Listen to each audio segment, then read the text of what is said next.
आदाब नाजरीन, मैं सनम एजाज देख रहे हैं आप ग्राउंड रिपोर्ट। हालात और वाक़ात पर हमारी पहली नज़र। शुरुआत फौज की ताकत से, फ़ज़ाइया की ताकत से, क्योंकि दुनिया भर में जंग का माहौल बना हुआ है और इस जंग के माहौल में फ़ज़ाई बरतरी की अहमियत काफ़ी अहमियत का हामिल भी बन सकती है।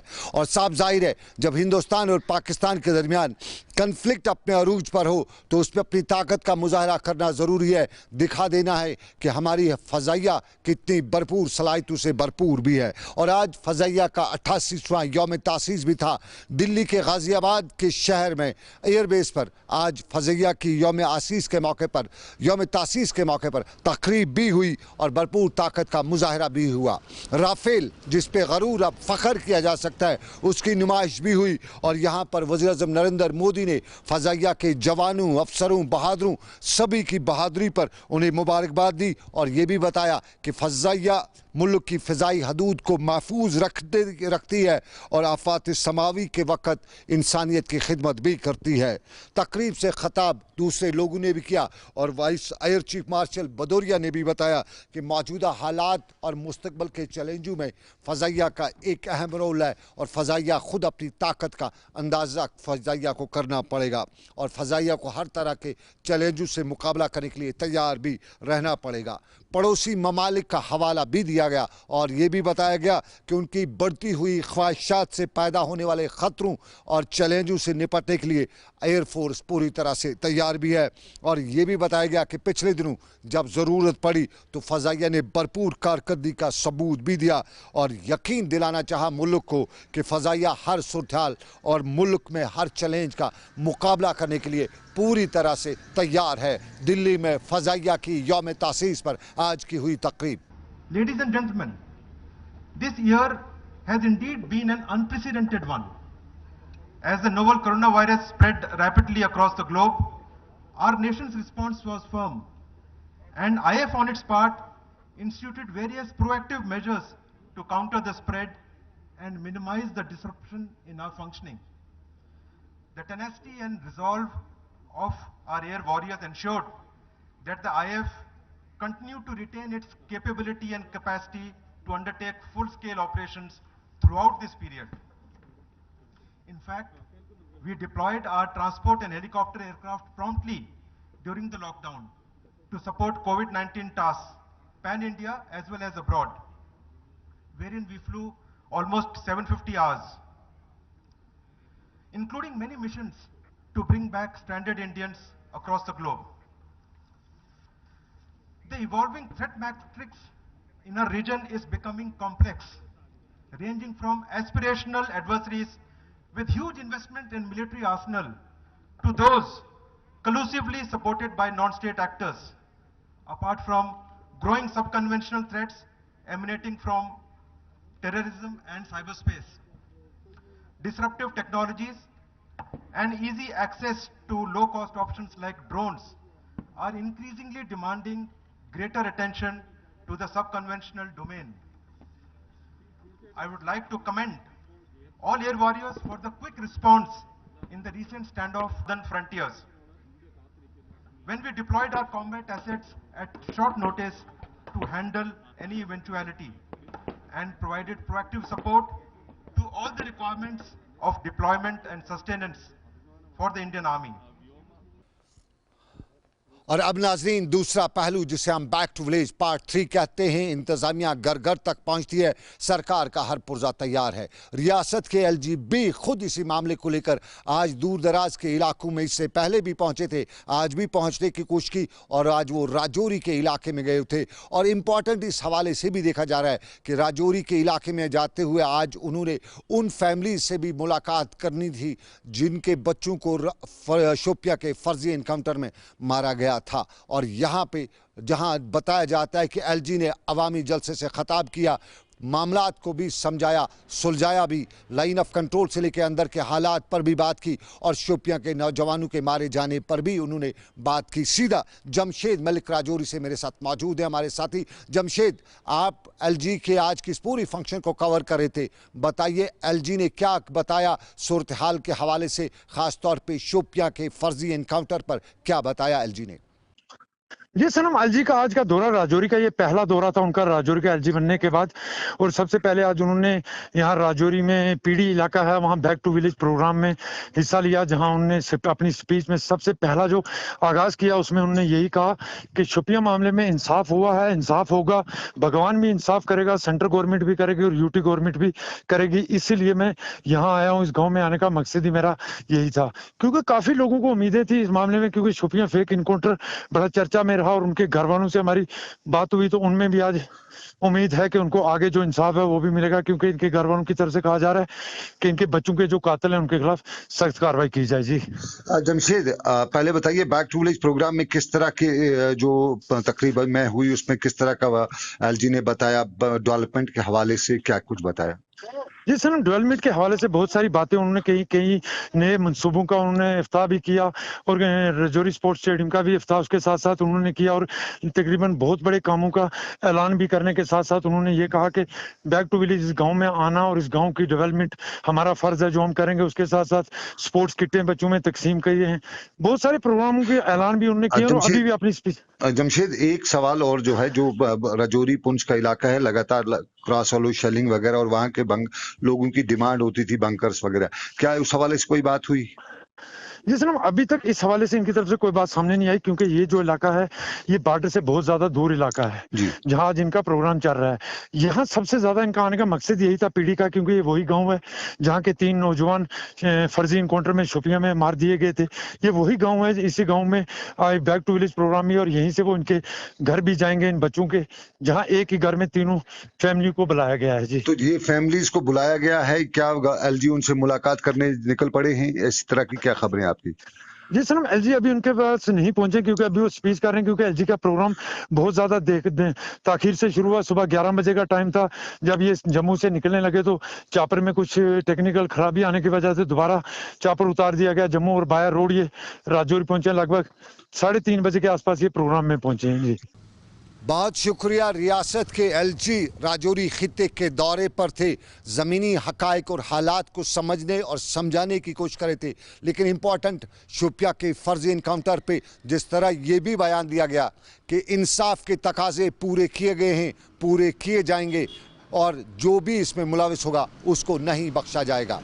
ये वो पहलू जिस पे बात की जाती है, जिस पे बात करनी भी है। और बैक टू विलेज पार्ट 3 में अब और भी मामला थे रियासत में। इन दिनों गांव देहात में ईद जैसा समा है, इंतज़ामिया घरों तक पहुंच रही है, इलाकों की सूरत-हाल की खबर ले रही है, मोहल्ले पर नज़र रख रही है। और एलजी के मशीर बसीर अहमद खान आज बडगाम के दूर दराज के इलाके में भी पहुँचे हुए थे और बडगाम के मुख्तलिफ देहात के दौरे के साथ साथ उन्होंने बैक टू विलेज प्रोग्रामों में शिरकत भी की। और यहाँ इलाके के मुख्तलिफ इलाकों से आए हुए लोगों ने एलजी के मशीर बसीर अहमद खान से मुलाकात की, उनके सामने अपने मुतालबात रखे और मशीर ने यकीन दिलाया कि मुतालबात की भरपूर सुनवाई भी होगी। और यहाँ इस मौके पर डोमिसाइल सर्टिफिकेट भी तकसीम किए गए, कुछ दूसरा साजो सामान भी तकसीम किया गया और यहाँ पे मुख्तलिफ महकमों की तरफ से स्टॉल्स भी लगाए गए थे।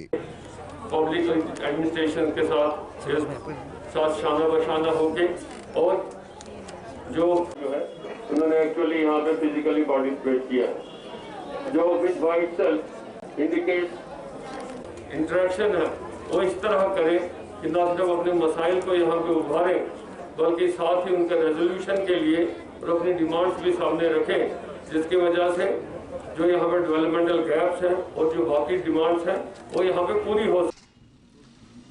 एलजी के मशीर बडगाम में तो पट्टन के इलाके में श्रीनगर म्यूनसिपल कॉरपोरेशन के कमिश्नर गजनफर अली आज बैक टू विलेज प्रोग्राम का दरबार लगाए हुए थे और यहाँ इस मौके पर उन्होंने मामलात भी सुने, मामलात को समझाया भी और ज़मीनी हकायक को समझने और परखने की कोशिश करते हुए कई मामलात पर यकीन दिलाया कि सरकार घर घर तक पहुँच रही है और घर घर पहुँचते हुए सरकार हर उस उम्मीद को पूरा करने की कोशिश करेगी जो अब तक नहीं हो सका है या जो रह गया है। यहाँ कई मामलात को गजनफर अली ने मौके पर ही निपटाया, कुछ के हवाले से यकीन दिलाया कि जल्द ही निपटाया जाएगा और कुछ के हवाले से ये भी बताया कि हुकाम बाला तक भी पहुँचाया जाएगा। बैक टू विलेज में गजनफर अली श्रीनगर म्यूनसिपल कॉरपोरेशन के कमिश्नर ने पट्टन के इलाके में मुख्तलिफ मामलात पर नज़र रखी हुई थी। बैक टू विलेज के में पृथ्सू पट्टन में भी आज बैक टू विलेज प्रोग्राम का इनेकाद किया गया, जिस दौरान अफसरान ने इलाके के मसाइल सुने और उन मसाइल को हल करने की यकीन दहानी भी कराई। ये भी यकीन दिलाया कि जो मामला ऊपर तक पहुंचाना होगा उसको पहुंचाया जाएगा। बच्चों को अच्छी तालीम नहीं दी जाती। सबसे अच्छी बात जो थी जिस वक्त जो इस उनके सारे रिप्रेजेंटेटिव जिस तरह इस वक्त मौजूद हैं सारे मौजूद ये भी मैंने देखा कि लोग जो है बड़े अभी नाराज़ है गवर्नमेंट से कि बैक टू विलेज 1 और 2 में जो उन्होंने अपनी कंप्लेंट्स और डिमांड्स लिखवाई थी तो उनका अभी पूरी तरह से अजाला नहीं हुआ। लेकिन हमें लगता है कि हमारी ऑब्जर्वेशन है कि ये जो बैक टू विलेज 1, 2 एंड 3 इसी के ज़रिए से गवर्नमेंट चाहती है कि हम गाँवों को की अपलिफ्टमेंट करें और यही एक प्लानिंग है, एक रोड मैप उन्होंने बनाया है जिसके ज़रिए से हमने भी बहुत सारी डिमांड्स लिखी, उनके कंप्लेंट्स लिखे और उनको हम हायर अप्स तक पहुंचाएंगे। दूरदराज इलाकों में लोलाब का लालपुरा का इलाका भी आता है और लोलाब के लालपुरा के इलाके के मसाइल बहुत ज़्यादा हैं। पानी की किल्लत वहाँ पे है, पीने का पानी, सैराबी पानी और बिजली की तो मार रहती है। इन सरकार की सतह पे देखा जाए तो बुनियादी सहूलियात का बढ़त वहाँ पे वाफर ज़ख़ीरा मौजूद है, लेकिन अवामी हल्के कहते हैं कि वहाँ बुनियादी सहूलियात का फुकदान है। वादी लोलाब अपने खूबसूरत मनाजिर के लिए दुनिया भर में मशहूर है, लेकिन वहाँ के लोग कहते हैं कि बुनियादी सहूलियात का फुकदान और उसमें नौ से सयाती मरकज़ पर लाना और उसके साथ साथ दूसरे मसाइल। और आज इंतज़ामिया ने इन सभी मसाइल को गौर से सुना, कुछ मामलात पर यकीन दहानी कराई और कुछ मामलात पर यह भी यकीन दिलाया कि आगे देखा जाएगा। लेकिन पास वाले गांव दिवर के लिए अभी तक वहां के लोग डॉक्टर की आमद का इंतजार करते हैं। पिछले साल से आज तक वहां के लोगों के लिए डॉक्टर जो तैनात हुआ है, लेकिन कहीं न कहीं सरकार ने उसे कहीं और अटैच कर रखा है और वहां के लोग आज भी यही बात कर रहे थे कि उनका डॉक्टर उसके लिए क्या इत्तलाई गुमशुदगी का ऐलान करना पड़ेगा। पिछले 2 साल से जितने भी यहाँ ये बैक टू विलेज तो उसमें जो गवर्नमेंट दिखाती थी काम तो वो पूरे यहाँ नहीं हो गए। अगर देखें कि ये जो पिछले बार यहाँ बैक टू विलेज वो खाम खा हुए, उनमें कोई ऐसी काम नहीं होगी जो हमारी डिमांड थी। मतलब उसमें बहुत बड़े बड़े प्रोजेक्ट हमें चाहिए थे, वो बड़े बड़े प्रोजेक्ट नहीं हुए।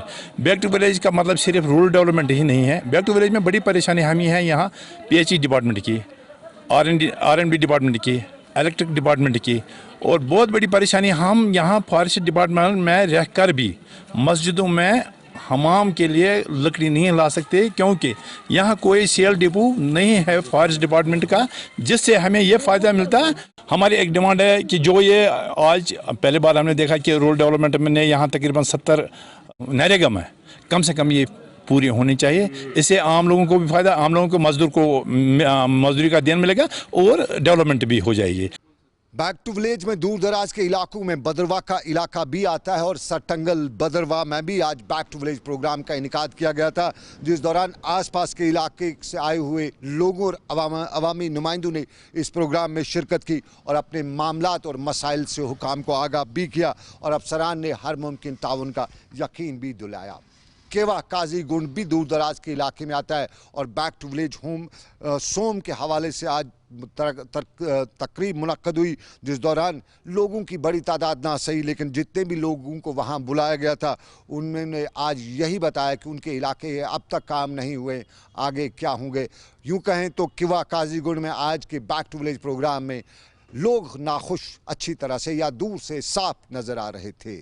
सर हमारा खिलौना बनाया गया है, हमारा खिलौना बना गया। हम लोगों को हम काम की दिहाड़ी करेंगे, 500 रुपया मजदूरी कमाएंगे, उससे भी हम ना हमें वो तो ना वो हमें लोगों हमें जमा कर देते हैं और हमें कुछ नहीं दे रहे हैं सर। ये बिल्कुल बिल्कुल बिल्कुल मैं ये बिल्कुल बेफ़ायदा हमें जमा कर रहे हैं हम गरीब लोगों को, कोई फ़ायदा नहीं है सर। और हम गरीब हैं, हम हमें मजदूरी किया, कहीं नरेगा में काम किया, कहीं कुछ किया सर, हमारे पैसे नहीं मिलते सर। हमें नफ़े पे सूद पर पैसे अदा कर सर हमने लगाए, ब्लाक में जा रहे सर, वो कह रहे वो लफे से पैसे आए नहीं है, हमारा खिलौना बना गया है सर। शुक्रिया सर। और जहां काजीगुंड में लोग नाराज दिखाई दे रहे थे तो पंचायत बटकूट वस्कूरा में आज लोगों ने बैक टू विलेज प्रोग्राम का बाइकआउट भी किया, एहतजाज भी किया और ये भी बताया कि ये तो बिल्कुल फजूल मश्क है। ये भी बताया गया कि इंतज़ामिया लोगों का वक्त ज़ाया कर रही है और आज इसमें अवामी नुमाइंदों ने शिरकत भी नहीं की, बहुत कम तादाद में लोग आए थे और ये भी इल्ज़ाम लगाया गया कि अब तक जितनी बार मसाइल बताए गए, यकीन दहानी तो उनके मसाइल के हवाले से की गई, लेकिन उनके मसाइल के हवाले से अजाला भी नहीं किया गया। और ये भी इल्ज़ाम लगाया गया कि बैक टू विलेज प्रोग्राम में अफसरान नहीं बल्कि आम मुलाजिम और कैजुअल लेबरों की ड्यूटी लगाई जाती है, जबकि वो बात हुकाम तक पहुंचाना चाहते हैं। और यही वजह है कि आज उनके बकौल उन्होंने बैक टू विलेज प्रोग्राम का बाइकआउट भी किया। बैक टू विलेज फर्स्ट या सेकंड करने अमुक आव ना लाभ कह हिसाब आव ना बैक टू विलेज थी गवर्नर साहबन कोर ऐलान 2 तारीख ब्रोट कि प्रत कुन पंचायत सा 10-10 लाख रुपये अकाउंटस मज दोमे तारीख गसन यम काम शुरुआत मगर चूंकि वह जमस तम आव न सरपंच अकाउंटस मज 10 लाख रुपये हम हसा वादा कर बैक टू विलेज कर फायदे कहीं तन अगर बैक टू विलेज करनस मज वो गवर्नर साहबन कि तुम हसा इन तमाम लाइन डिपार्टमेंटस पन पंचायतन मज तुम वनु सा लूकन हज काम क्या ग्रीवेंस क्या तुम दिव सा मगर आज रात कह क्लास 4 तो मुलाजिम कह 6 डिपार्टमेंट 11 डिपार्टमेंट अगर अंडर 11 मज क्या 6 हम 6 डिपार्टमेंट क्लास 4 तो यमन जन कह वनो ये तुम बिचार पानी कर कत क्या वन बैक टू विलेज मतलब क्या बैक टू विलेजस पे अगर तुम करोड़ बदी रुपये खर्च गसान यह करोड़ बदी रुपये दीतो तुम कुन डिपार्टमेंटस कुन महकमस कुन हस्पतालस यह पोस अगर तथ कुन लगे क्या सन बच्चे या बाकी जन बुजुर्ग आसान हस्पतालस मज अमन अमि फैसिलिटी मिलान अगर तुम बैक टू विलेजस पे मुलाजिम तुम सोजान छुक योर सोजा क्या करने आज तक आव न कह डिपार्टमेंट कह मुलाजिम आव क्या करो इसलिए कर बाइकाट। और अब दूसरे मामलात रियासत के मुलाजमीन में, और मुलाजमीन में एक तबका SRTC मुलाजमीन का तबका भी आता है। SRTC इस कोविड के दौरान फ्रंटलाइन वॉरियर के तौर पे देखा भी गया था। जहां कोई मुसीबत जिस भी पेशेंट को लेना और ले जाना था उसको लिए SRTC की खिदमात को मुहैया रखा गया था।